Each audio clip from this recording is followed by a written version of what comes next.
સુરત શહેરમાં વરસાદી ઝાપટું આવ્યું અને થઈ ગયા પાણી ઉધના વિસ્તારનો નજારો છે, જ્યાં નીચાણવાળો વિસ્તાર છે, આ રીતે પાણી ભરાયાની તસવીરો છે એ જોવા મળી રહી છે।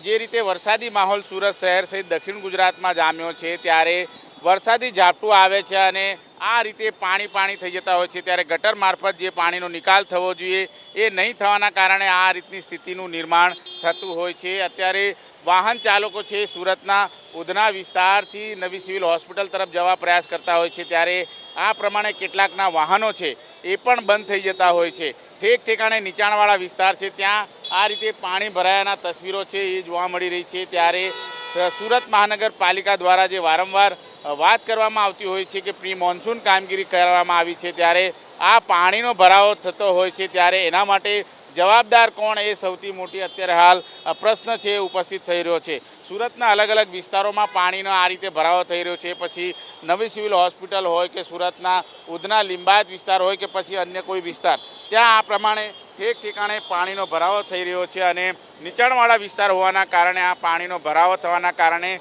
વાહન ચાલકોને હાલાકીનો સામનો કરવો પડે છે। કેમેરામેન રાકેશ પાનવાલા સાથે ધનરાજ બાગલે, એબીપી અસ્મિતા, સુરત।